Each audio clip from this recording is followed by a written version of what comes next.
आज आपण श्रीकृष्णाच्या खोड्या पाहणार आहोत. हळूहळू श्रीकृष्ण गोकुळात वाढत होता. गोकुळात सगळ्यांच्याकडे गाई गुरं होती. यशोदेने एकदा गाईच्या धारा काढल्या आणि मोठ्या पातेल्यात दूध तापायला ठेवले. एवढ्यात कृष्ण जागा झाला. मला मांडीवर घे म्हणून रडायला लागला. यशोदेनं त्याला मांडीवर घेतलं. त्याला झोपवू लागली. श्रीकृष्णाच्या मनात विचार आला, हिला आपल्यापेक्षा चुलीवरचं दूध अधिक प्रिय आहे का? बघूया. चुलीचा जाळ एकदम मोठा झाला आणि दूध उतरायला लागलं. ते पाहून यशोदेने श्रीकृष्णाला खाली ठेवलं आणि चुलीचा जाळ कमी करायला आली. श्रीकृष्णाला राग आला. म्हणजे माझ्यापेक्षा आईला दूध प्रिय आहे तर, असा त्यानं विचार केला.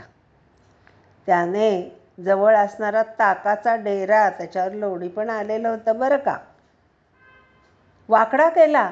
त्याबरोबर त्यातलं ताक लोणी जमिनीवर सांडलं. यशोदेला राग आला.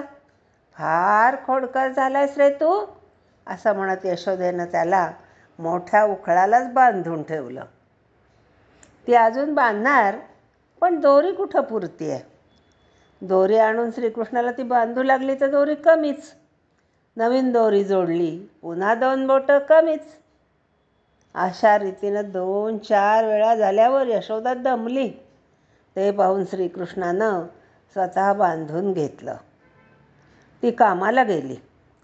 कृष्ण उखळाला ओढत ओढत अंगणात आला. तेथे शेजारी 2 वृक्ष होते.